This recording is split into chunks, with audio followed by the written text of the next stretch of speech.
Bonjour à tous, bienvenue à notre deuxième mois du Club de lecture d'un océan à l'autre. Je me retrouve aujourd'hui avec Sonia Malaborza, qui est la traductrice du livre à lire ce mois-ci, qui s'intitule L'accoucheuse de Scott's Bay. Sonia, bonjour. Bonjour Xavier. Donc, Sonia, on te retrouve aujourd'hui au Nouveau-Brunswick, dans la région de Richibouctou-Rexton, dans un petit village qui s'appelle Galloway.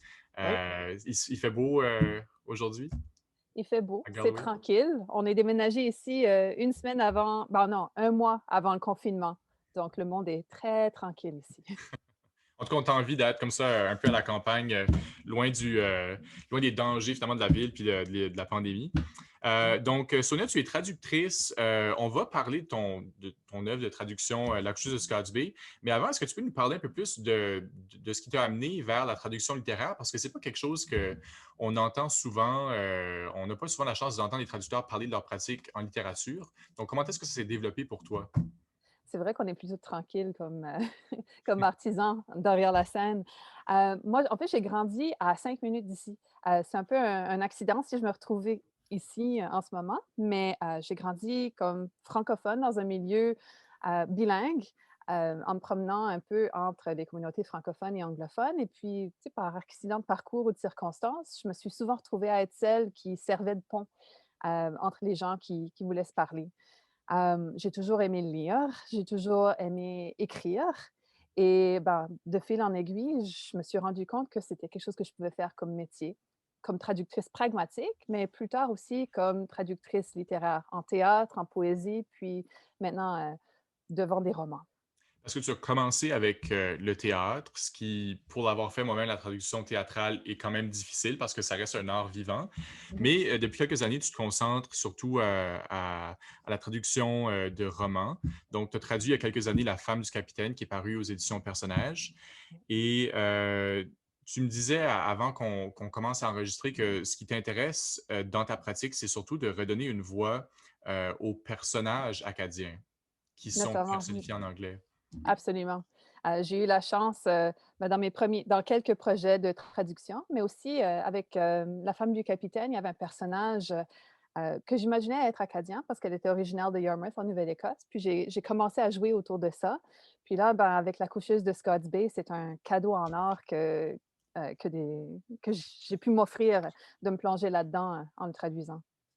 Donc, la coucheuse de Scott's Bay, on va le résumer rapidement. Donc, Scott's Bay, c'est un petit village côtier en Nouvelle-Écosse, sur le bord de la baie de Fundy.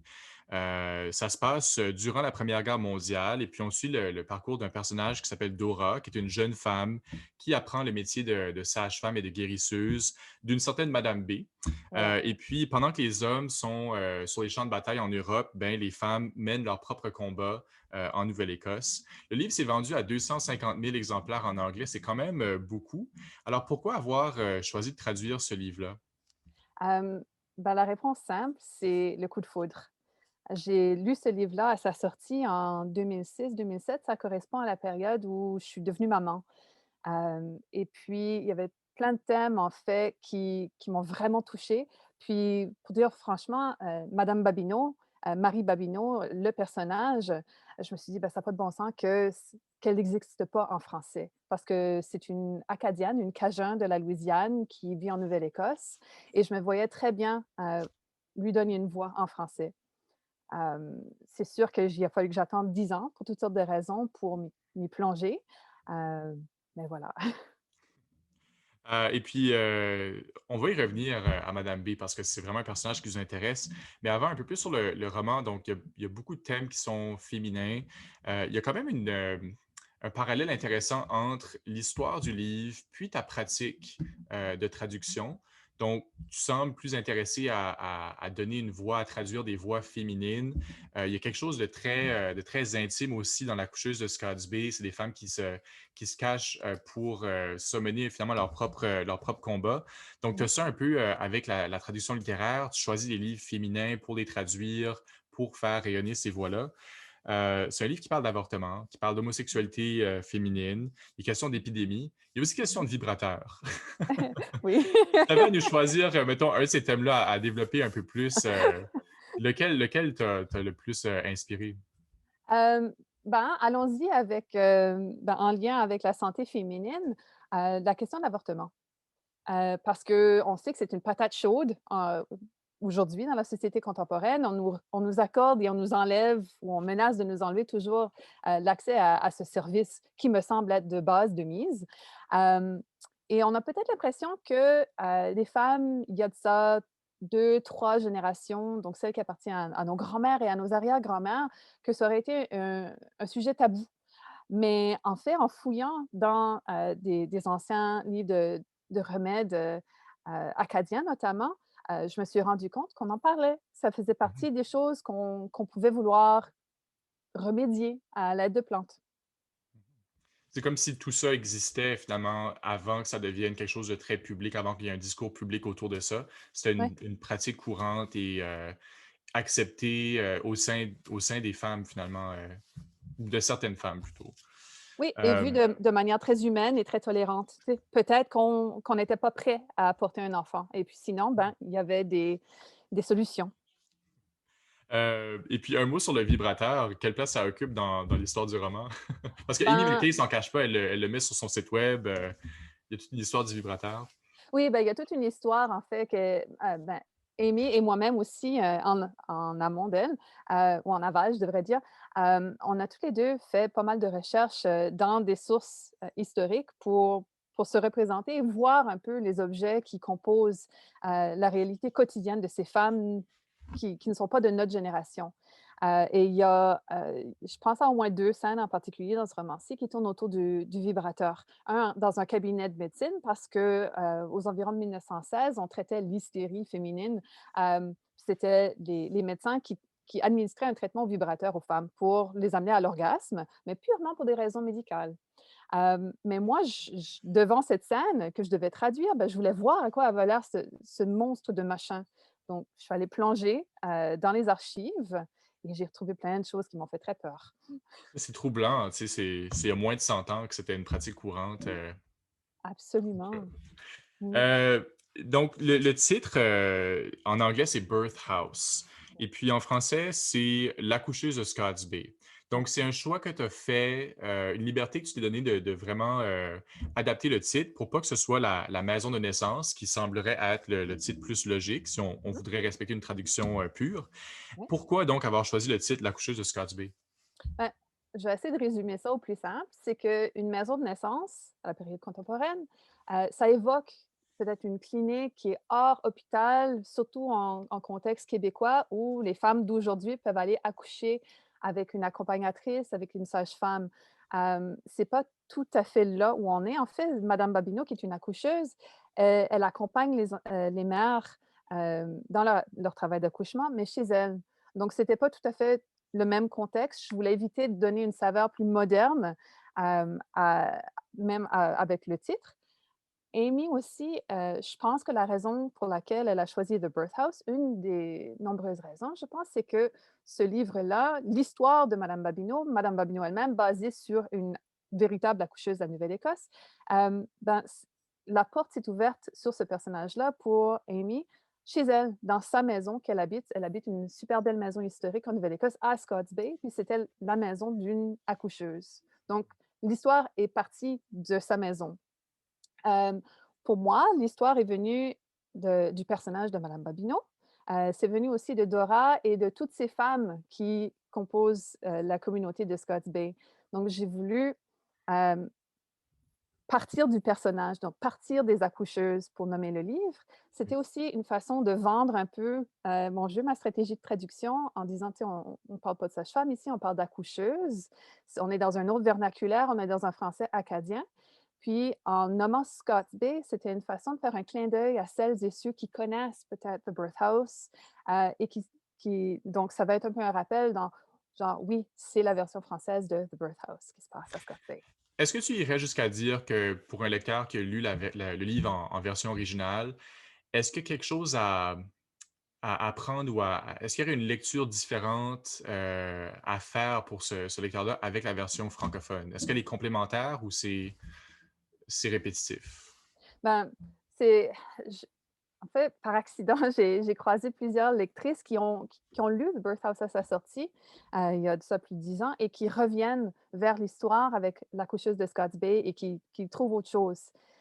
justement à cause de ma façon peut-être de traiter les voix, puis en faisant entrer une musicalité acadienne plus régionale, peut-être plus propre à nos Français d'ici. Ouais, puis à ça, comme moi, je te félicite parce que, tu sais, ça arrive souvent, puis je suis sûrement pas le seul à lire des livres, surtout peut-être anglo-américains, parfois anglo-canadiens, qui sont ensuite traduits en France, qui sont dans un français qui est pas du tout le nôtre. Et puis Mhm, on lit ça avec frustration, presque on peut pas apprécier l'histoire parce que on parle pas comme ça. Donc d'avoir, je sais pas, quelqu'un comme toi qui réussit à prendre pour acquis qu'on comprend le français d'ici et qui nous présente des livres dans un français qui est résolument le nôtre. Je veux dire, ça, c'est juste appréciable puis à encourager certainement. mhm. Parlons de Madame Babineau. D'accord. Donc, c'est le personnage acadien important dans le roman. J'ai préparé une petite présentation, mais je serais curieux de peut-être te demander à toi, est-ce que tu peux nous la présenter? Donc, Madame Babineau a une quatre-vingtaine d'années. Euh, Elle est en Nouvelle-Écosse, à Scots Bay, depuis 30 ans environ. Puis, elle est originaire de la Louisiane et elle a remonté, en fait, elle a fait le chemin de son grand-père, de son arrière-grand-père Louis Fer, qui était un guérisseur acadien, originaire de la vallée d'Annapolis, en Nouvelle-Écosse. Lui, au moment de la déportation, il s'est retrouvé en Louisiane. Puis elle fait le chemin de la déportation à l'inverse. Donc, elle est un peu une Pélagie, si on veut. Et puis, c'est ça, elle est intimement liée à beaucoup de familles à Scots Bay. La plupart des enfants qui sont nés avec son aide portent l'initiale M ou carrément le nom de milieu Marie. Tellement les femmes du village savent qu'elles lui doivent beaucoup. Et puis, dans la version anglaise, elle parle avec un anglais différent des autres. Donc, c'est quelque chose que tu as essayé d'amener dans la version francophone du livre. Est-ce que tu peux nous expliquer un peu comment tu t'y es prise pour traduire ce que dit ce personnage-là? Oui, ben, ça a été un peu difficile dans le sens que ça a été un exercice d'humilité de savoir que c'était pas mon français. Donc, je devais m'accoter avec des modèles qui m'aideraient à, à créer pas un français qui serait tu sais, le reflet réel d'une pratique langagière de quelqu'un comme Marie Babineau, mais au moins qui serait un clin d'œil dans la bonne direction. Donc, ce que j'ai fait, c'est qu'en entamant ce projet-là, j'ai lu énormément de poésie parce qu'on sait que la poésie, c'est la forme la plus près de l'oralité dans la littérature qu'on connaît chez nous. Il y a aussi le théâtre, c'est sûr, qui se veut à certains moments un reflet d'une pratique langagière, mais la poésie, c'est vraiment le modèle par excellence. Donc, je suis allée lire des poètes louisianais, je suis allée voir les travaux de Jean Barry Ancelet également, qui travaille aussi en ethnographie. Je suis allée voir Georgette Leblanc, j'ai lu l'intégrale de son catalogue de nouveau. Euh, je me suis acheté un exemplaire d'un livre précieux et c'est le Dictionary of Louisiana French. Et puis ça, je l'ai consulté énormément. Puis c'est sûr que je suis allée voir à certains moments et pour certains passages des amis qui possèdent mieux que moi le français de la Louisiane, par exemple, ou de la Baie-Sainte-Marie. Mhm.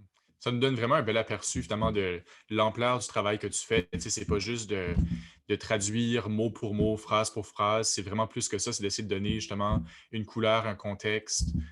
C'est vraiment un travail artistique finalement qu'on sous-estime, j'ai l'impression, beaucoup trop. Ouais. J'ai une question pour toi au sujet de l'évolution des personnages acadiens dans la littérature anglophone et maritime. Un des cas célèbres, ben, c'est la représentation des Acadiens dans Anne of Green Gables, Anne la maison au pignon vert Ouais. de Lucy Maud Montgomery. Ouais. Euh, quand on raconte l'histoire, on parle rarement du fait qu'il y a un Acadien dans le roman, et pourtant on le voit dès les premiers paragraphes du livre.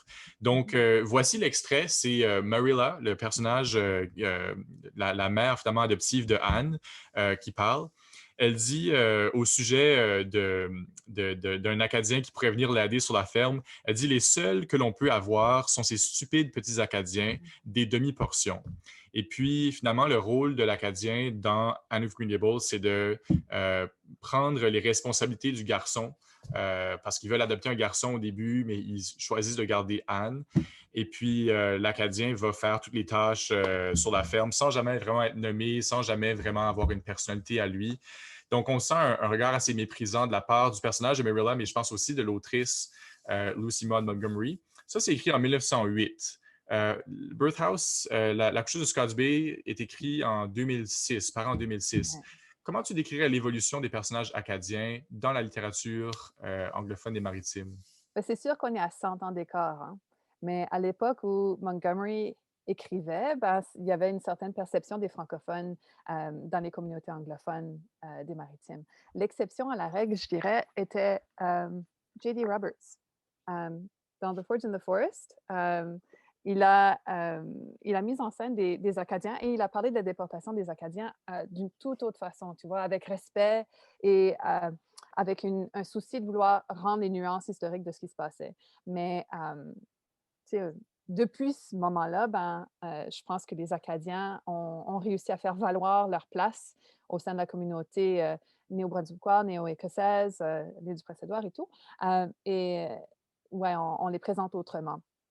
Dans l'accoucheuse de Scott's Bay, The Birth House, ce qu'il faut savoir aussi, c'est que Marie Babineau est en partie inspirée de, attends, si j'ai bien compris, je pense que c'est la grand-mère du mari de Amy McKay. Donc, il y a comme il y a un lien de parenté aussi qui fait en sorte qu'on va voir autrement peut-être l'autre, mais il y a aussi un aller vers l'autre, je pense, dans la communauté anglophone qui est très différente de celle qu'elle était à l'époque de Montgomery, heureusement.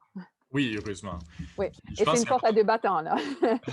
Mais c'est important de le rappeler parce que, tu sais, à nous Pignons Verts, c'est comme un fleuron, finalement, de la littérature des Oui. maritimes. Mais on oublie comme cette tâche-là, je trouve, je dirais. Euh, mais si je serais pour te poser la question, pourquoi est-ce que La coucheuse de Scott's Bay, ton œuvre de traduction, devrait être incluse dans ce qui est, ou inclus, en fait, dans le corpus littéraire acadien? Qu'est-ce que tu dirais pour défendre ton point? Mais très égoïstement, c'est sûr que ça me ferait une fleur de voir que Madame Babineau serait considérée un personnage acadien à part entière. Ben, surtout étant donné le travail que j'ai fait pour essayer d'illustrer différentes pratiques langagières en Acadie en traduisant. Hem, on m'a fait valoir, certaines personnes qui ont croisé le personnage, de Madame Babineau, qui a comme un air de parenté avec la Marie Comeau, par exemple. Et puis j'imagine aussi que, tu sais, le voyage de pèlerinage, 30 ans plus tôt, heu, qu'on a évoqué ensemble, tu sais, ça rappelle un petit peu il y a un air de Pélagie là-dedans Magie, aussi, ouais. là. Ouais, et puis c'est sûr que, tu sais, pour moi, ça serait que La coucheuse de Scott's Bay soit considérée une œuvre acadienne un peu à part entière.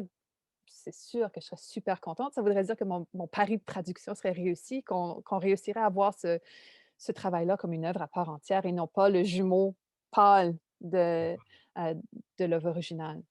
En tout cas, je te le souhaite certainement, puis je souhaite qu'il y ait beaucoup de gens qui vont apprécier l'œuvre à travers cette version française-là. Il nous reste 2 minutes. Qu'est-ce que tu peux nous dire sur le lancement du livre? Parce que tu as été une des premières, finalement, à devoir faire un lancement virtuel au début de la pandémie. Oui.